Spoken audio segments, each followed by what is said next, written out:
Day 4, another early morning here in Bali. Kahit antok pa, ready na ulit kami sa panibagong adventure. Sabi nga nila, the best memories are made on days you wake up early. Nag-drive-thru na lang kami for our breakfast dahil ang first stop ay Handara Gates. Isa to sa mga pinaka-famous spots sa Bali and I can totally see why. Ang ganda ng mountain backdrop at ang Grand Stone Gate, parang entrance to another world. Pero syempre, reality check, mahaba rin ang pila.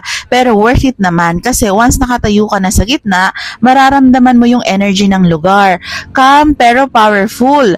Tip lang ha, kung gusto mo nang walang masyadong tao, sobrang aga ka dapat pumunta.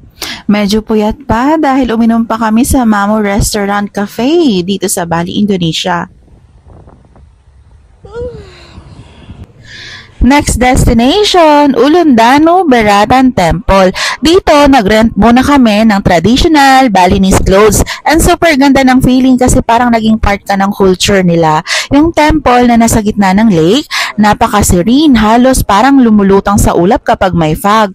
Habang naghihintay ng turn namin para sa photo, nag-coffee muna kami dito sa tabi. Ang sarap ng kape nila dito. Ang view, ang lake, ang temple. Perfect moment to just pause, breathe, ramdam mo na talaga ang spiritual calmness ng Bali dito. After temple visit, lunchtime naman kami sa Rumah Gemuk. Ang vibe dito parang garden picnic. Sobrang relaxing, puno ng flowers at greenery. Ang fresh ng hangin tapos may gentle background music pa. Ang sarap kumain dito kasi hindi lang yung food ang highlight, pati ang ambience. Feels like countryside dream.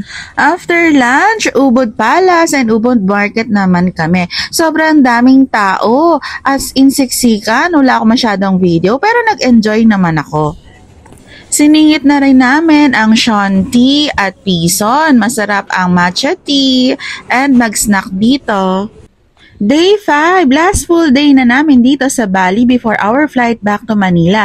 Kaya sinulit namin dito sa glamping in Ubud. Ang peaceful ng place, surrounded by rice field at nature sounds. Parang perfect closing chapter ng trip. Slow, calm, and grounding after all adventures.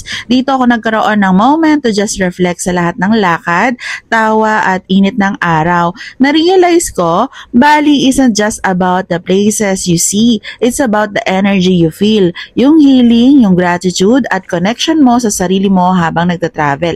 So ayun, that wraps our Bali trip. Full of memories, laughter, and soul moments. Kung balak mong pumunta dito, prepare ka for early mornings, long lines, but also magical views and heartwarming experience. Because in Bali, everything happens exactly when it's meant to be.